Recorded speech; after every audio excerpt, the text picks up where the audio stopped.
It is. It's a big week for music. Not even a week. It's just a long. It's just a long.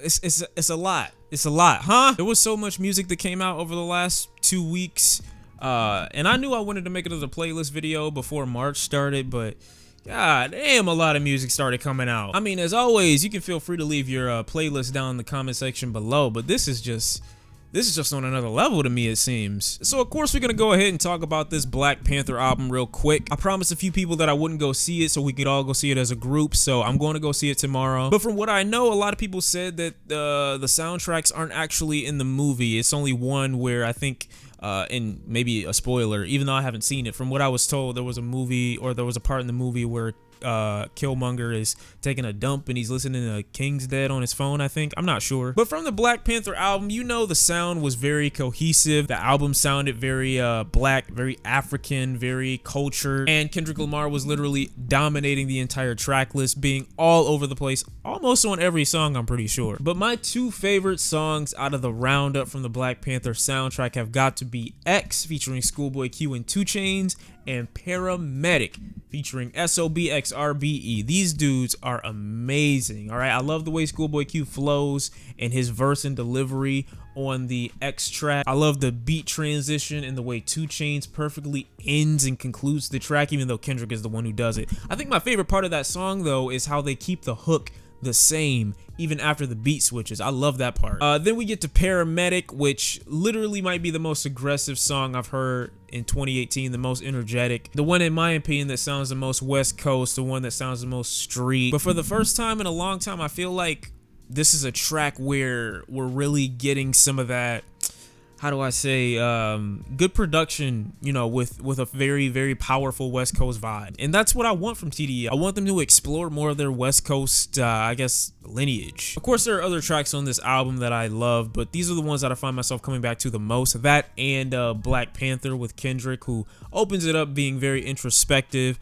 as it strongly relates and correlates to the movie, to the film. Next album we got on here is the Cozz album. I believe this one is called, oh God, jog my memory.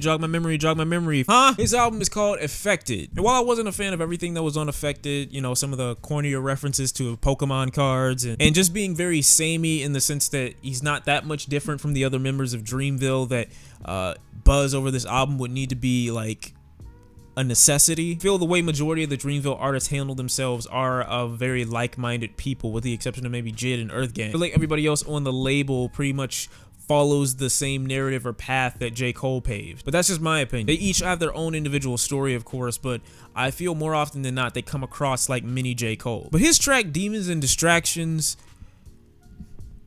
oh man, like, I relate so strongly to that song, not only because he's explaining to this female why they can't be in a relationship together because his demons are literally ruining everything that they have in the future, but he's telling this guy in the car that's talking way too much, look, this is the only chance for peace that I have in a whole day. I need you not to distract me.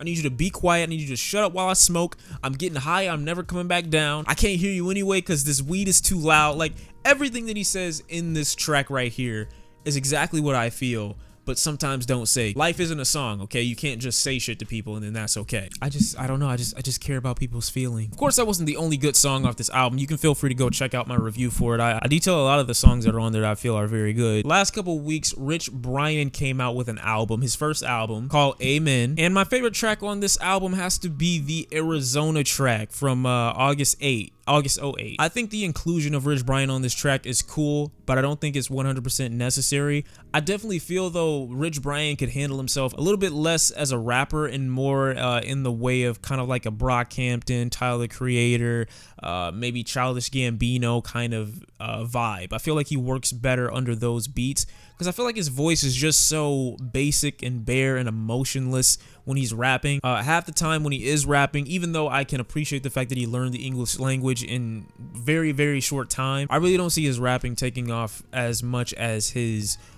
soulful tracks, his more emotional tracks, the cuts on here where we can relate to him a little bit more, and the ones that carry a bit of a somber feeling. I feel like he would be passed off a little bit better as part of 88 Rising, kind of like a little bit of the Joji approach. I know 88 Rising is more on bigging up their Asian artists, so while I can't appreciate that and I don't want to sound stereotypical in the sense that saying that they should be handled the same way, I feel like Rich Brian performs in the same way that Joji does, in the sense that he comes across as more authentic as an R&B artist or as a soul artist than a rapper. Next on here we got Frank Ocean with Moon River. I love the Audrey Hepburn reference on this track. It feels so, like I said in the track review for that one, it feels so inviting, not exciting, but it excites you enough to get you to, you know, go over. I don't know what'll draw you in more, Frank Ocean's vocals or the lack of very huge production in the song. It's really just the feeling that it gives you. It surrounds you, and it makes a setting for you. You know, it makes a setting, and it brings forth a homey feeling. It brings forth memories and nostalgia. It's really a track to get you into your thoughts. And like I said, I'm always impressed with Frank's vocal pattern. I'm always impressed with just where he takes his range, and he just seems comfortable in like every pocket, partially because he probably knows where he sounds best, but I've never seen an artist vocally experiment as much as he does and still pull it off. And with a track like this, the reference to Audrey Hepburn, I think he does do an amazing job. Logic's new track 44 More just came out, and Logic's back. I feel like a Drake stan saying that, but Logic is definitely back with this one. 44 More, in my opinion, is basically a response to 44 Bars, which on that track, if you haven't heard it, is literally Logic going into the most darkest and sometimes deepest details of just his life, the human life. He gets real, he gets introspective, he gets relatable on that track. But on this one, I take it as a response to that one a little bit more, and not only a response to that track, but a response to his fan base by saying that here is 44 more bars. This is 44 bars from a different perspective, a different setting of my life. I feel like Logic knows that some of his music won't be received the same way that he intends for it to, so he definitely makes music for certain groups and certain demographics. He released the Bobby Tarantino mixtape because he knew people wanted that fun, more expressive side of Logic, that side of him that seems to be held back in tracks where he tries to be a little bit more introspective. Gotta give him props and credit for not rapping about being biracial in this song. He's just coming off on this track like a very confident rapper. And that's really all I've wanted for Logic, was for him to be able to step into the rap game with his own identity. And I feel like this is a track where he's done that. He's never not rapped. He's never not given bars. He's never not delivered lyrics. I could say sometimes his subject matter is on the cornier side, and sometimes he does just barely scratch the surface when it comes to being deep. But rapping is something I feel Logic is known for, and I feel like he's been doing that his whole career. So this isn't anything new. I'm just glad to see it make a return and hear him rap about something that's better than just racial injustice. Y'all wanted me to listen to this Drake Look Alive track? Huh? Honestly, Drake is the only good part of it. His flow, his delivery, his confidence makes this track an instant hit. It's actually on the top 10 billboards right now. I like Drake referencing that people think that he's dead because he's, you know, hasn't made a few songs in just a little bit. He's definitely very aware on this track, and I like it. I just cannot get down with this I think it Bloc Boy. I can't, like, when you see a rapper like this rapping with Drake, you know that he paid for the feature. I don't know, for one, how he got the money for the feature, because I've never heard of this dude before, but he absolutely kills the remaining portion of this track. And he's got some cringy bars in here, like spray him like Febreze, I think he says at one point in this track. And it's okay, you know, standing next to Drake, it's not something that you need to be like, oh, my bars need to be in tip-top shape, but you got him on the feature, you know he's gonna rip it, you know his flow is very impeccable, you know he really takes songs in a certain direction.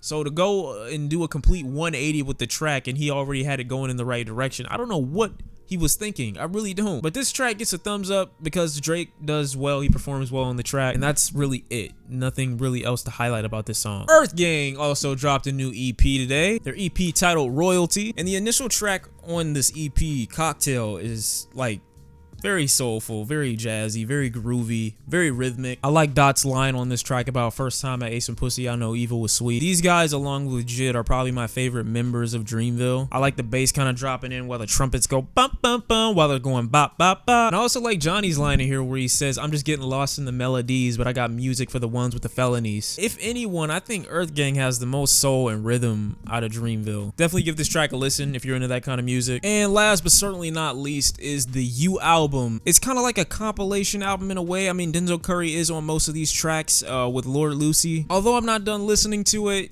I just want you to listen to it. Nigga, I'm looking for Linguini. Got 2 guns, 2 packs, that's a fiend. Did you hear what he just said? I got 2 guns, 2 packs, that's a fiend.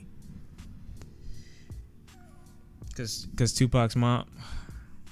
Y'all not with me. Definitely give this album a listen. That track was from Analyze These. But I'm definitely looking forward to Denzel Curry's Taboo album. I know this is kind of like a bunch of Lucy's that they probably been recording, just them chilling out and stuff like that. But if I can, I will cover this a little bit deeper next week when I'm done listening to it, if I feel like it needs extra coverage. Other than that, please give it a listen, because you might find something on here that you like. Other than that, Shawn C.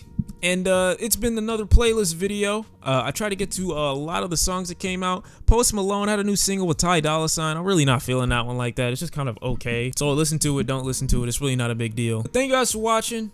I'll see you in the next one. I don't think I'm going to be uploading again until March. So, yeah. But you'll probably see a lot of videos in the next couple days. So me not uploading won't be that bad. It won't be a big deal. But thank you guys for watching. I'll see you in the next one. Shawn C, as always, stay lovely, stay beautiful, and I'll see you next time. Peace.